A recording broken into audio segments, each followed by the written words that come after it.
Hey guys, welcome back to UpClick. In this video, I'll be showing you how to use Google Fit app in 2026. But first, check our special offer in your description. So, let's get started. Now, the first thing that you want to guarantee here is you have the latest version of Google Fit. So in this case, go and visit Google Play Store, search for Google Fit, and just if you do see any update button, go and just press on it and open up the app. So in this case, I already have the latest version. Let's go and click on open. Now, if this is the first time that you're accessing Google Fit, Google Fit may actually try getting information from you, like for example, your weight, your height, any personal information. So you just answer that as is. But if you're already inside the app, it doesn't ask you questions for that. You can go and click on your profile icon at the bottom right of your screen here, and it should give you some details about your profile, like for example your activity goals, so how many steps you intend to do, like your heart points, your bedtime schedule, and also about you, like your gender, your birthday, your weight, and your height. So basically anything about you, this is how you actually update those information. Now, if you click on the gear icon, this just allows you to update your settings. So what are or what the units certain elements are going to be used. Like for your height, do you want to use centimeters or whatever you want to use in here? You have weights. Do you want to choose, like for example, I want to use kilograms? You go and update that. Distance, you can go and change that as well. But default is going to be kilograms, and also energy, which is going to be calories.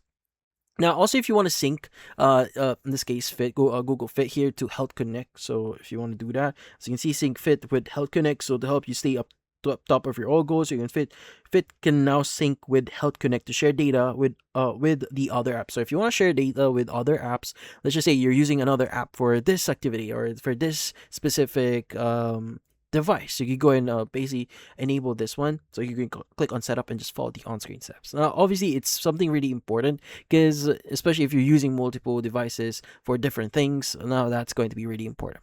Now, also, if you want to start managing your connected apps, so what apps are connected in your device here, can they interact with Google Fit in here? So typically, Google Fit is like a big hub so that other apps could actually interact with Google Fit, and basically those information that you're going to connect or apps that you're going to connect in here would basically be transferred, or the information from those apps will be transferred into Google Fit, which in this case consolidates all the information that what you got from that specific app.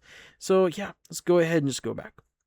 Now, if you click on the home page or the home section here, this is where your in general information are going to be listed. Like for example, your calories that you've burned, how many, your distance you traveled, and your movements, and how long did you move. So in this case, if you run, your steps, and every information that Google Fit actually recorded from those apps or devices that you've connected here on Google Fit.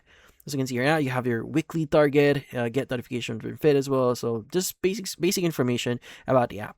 But if you click on the journal section, this is where everything will be listed. So everything that you did before, like personal record of your activities, so how well you did, like for amount of days, it will show the amount of days, how the intensity, how long you walked or that activity went. So anything that you'll be recording in your account will be listed in here. So just some general information and summary of everything that you did.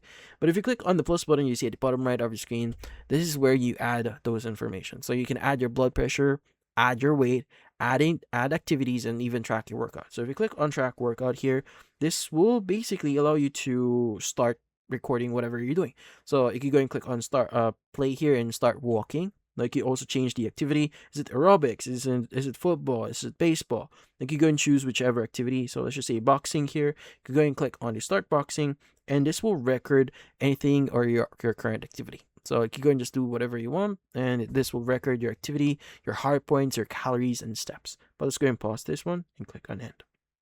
Now, so you can see this is our recorded activity, how long it went, energy expended, and also the movements and whatever. You can even edit this just in case it's inaccurate. And you can go and click on the top right here if you want to delete this. Let's go and go back. Now, if you go to your journal, again, it's now going to be listed. Now, if you choose the add activity option here, this will just basically allow you to add an activity manually.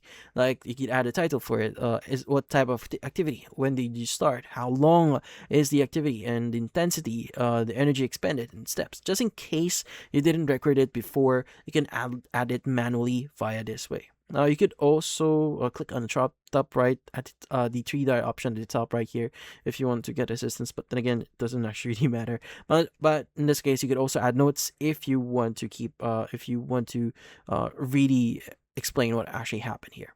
But yeah. So if you click on the three-dotted option or the list here, which is the browse, it should give you the options that we actually saw before. So you can add activities, you can add measurements, so your weight, your body fat, your height. You could also add your vitals. So if you this is where you see your recent data. You can go and click on heart rate. If you want to add your heart rate, click on the plus button at the top right, and you can add your own data. So basically, there are a lot of options here. Obviously, like what we're seeing right now, you can select one of them, and you can add your own data from it if you want to start managing them. But yeah, so also if you want to find apps that is compatible with Google Fit, in here you can go and click on find apps on Google Play, and this will recommend different apps that is actually compatible with Google Fit. So basically, there are a lot of different apps that you can choose in here, like ZepLive, Strava, Element, Wahoo, Fit to Fit, and a lot more. So there are going to be a lot of apps to choose from, and some of these apps have their own technology, watches, or trackers. So you may need to also buy those in order for you to start using those apps as well. But yeah, so you can go and download them. And like what I said before, if you go to your profile at the bottom right, click on settings at the top right here. If you want to connect certain apps in here, you want to click on manage connected apps. And also some apps requires you to opening up the settings on those apps and going to their settings and just making connections. So it actually depends on the app that you're trying to use. But in here, you should be able to see if they are connected. So just an idea, you can go and select one of them in here, and you should be able to see if it's actually connected to, let's just say, Google Fit. Go ahead and see the connections. So just make sure that it's actually using the Google sign in with your Google account here. But yeah, so in this case, that's about it. So those are the basics here. Just make sure that Sync Fit with Health Connect is actually enabled. That's something really important. But typically, the whole connection thing should be done on the app or the device that you're trying to use. So in this case, that's it. So if you found this video helpful, hit the like and subscribe button and watch our next video.